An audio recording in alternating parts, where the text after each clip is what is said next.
아프리카 토고 팔림의 20세 미셸 형제의 간증입니다. 안녕하세요. 집회 말씀을 들으며 사람이 하나님을 보는 관점과 하나님께서 사람을 보시는 관점은 완전히 다르다는 것을 이해하게 되었습니다. 창세기에서 하나님께서는 아담을 만드시고 그에게 동산의 모든 나무의 실과는 먹을 수 있으나 선악을 알게 하는 나무의 실과는 먹지 말라고 하셨습니다. 그리고 아담을 돕는 배필로 여자를 만드셨지만 여자는 사탄에게 속아서 결국 죄를 범하게 되었습니다. 하나님의 명령을 어김으로써 죄가 세상에 들어오게 되었고 사람의 피 속에 죄가 흐르게 된 것입니다. 아담 이후에 하나님께서 어떤 다른 인간을 다시 만드셨다는 내용은 성경에 나와 있지 않습니다. 따라서 모든 인간은 아담으로부터 유전한 피를 가지고 있는 것입니다. 이 말씀을 들으며 아담이 죄를 지었기 때문에 우리도 죄 안에서 살고 있다는 것을 알게 되었습니다. 하나님께서는 어떻게 사람을 구원하실 것인지, 즉 인간을 만드신 원래 목적대로 인간이 살 수 있는 방법을 알고 계셨습니다. 그래서 하나님께서는 아브라함을 택하셨습니다. 창세기를 보면 아브라함이 어떤 생을 살았는지 알 수 있습니다. 하나님께서는 아브라함을 통하여 함께 일할 이스라엘이라는 한 민족을 선택하셨는데 신명기 28장을 보면 그들이 하나님의 모든 명령과 규례를 지켰을 때 그들에게 축복이 내릴 것이라고 하셨습니다.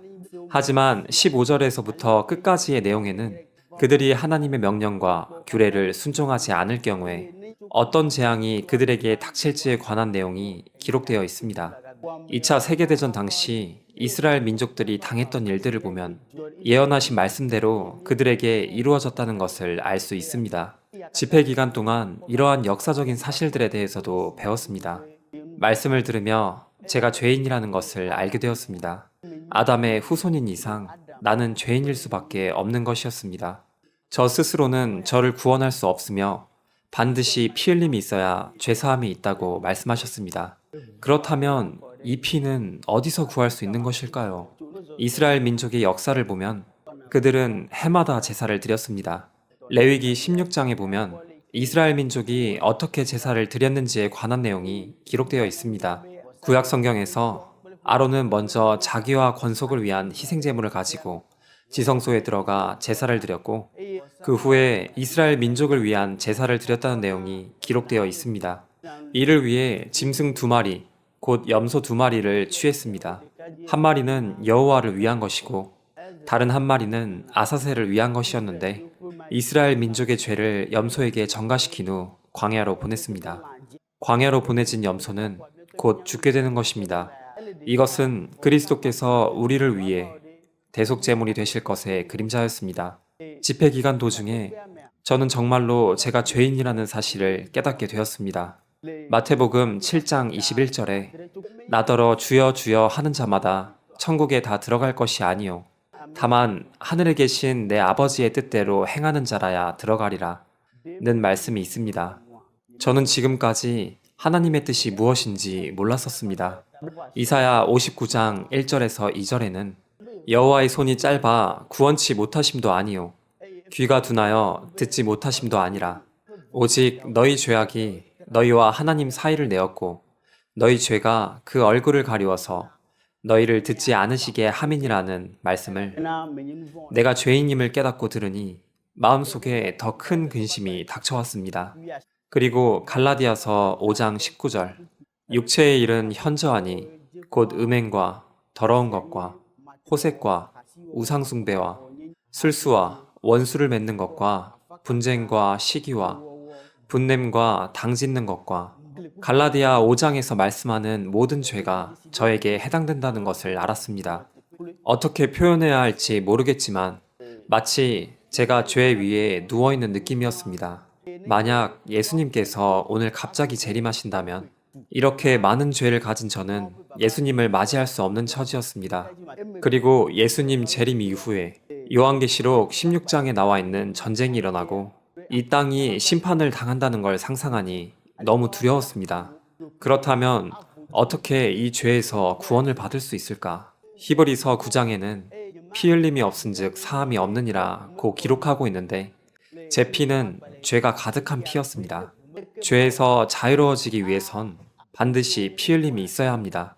이것을 위해 예수 그리스도께서 이 땅에 오신 것이었습니다. 나의 죄를 위해 이 세상에 오셨고 나의 죄를 위해 죽으셨습니다. 예수 그리스도께서 이 땅에 오셨을 때 저는 그 자리에 없었지만 요한복음 1장 1절을 보면 태초에 말씀이 계시니라 이 말씀이 하나님과 함께 계셨으니 이 말씀은 곧 하나님이시니라 고 하셨고 또 14절에는 말씀이 육신이 되어 우리 가운데 거하심에 우리가 그 영광을 보니 아버지의 독생자의 영광이요 은혜와 진리가 충만하더라 고 하셨습니다. 또 29절 이튿날 요한이 예수께서 자기에게 나아오심을 보고 가로되 보라 세상 죄를 지고 가는 하나님의 어린 양이로다. 곧 이 어린 양은 이스라엘 민족들이 제사를 지낼 때 드리는 희생제물과 같은 것입니다. 이스라엘 민족이 드린 제사는 예수 그리스도께서 행하실 일의 그림자였습니다. 하나님께서 우리의 죄를 속죄하시기 위하여 준비하신 어린 양이 바로 예수님이신 것입니다. 이 양이 세상에 오셔서 많은 고난을 겪으셨는데 그 고난은 원래 제가 당했어야 할 고난들이었습니다. 이사야 53장을 통해 그가 어떤 고난을 당하셨는지 알 수 있었습니다.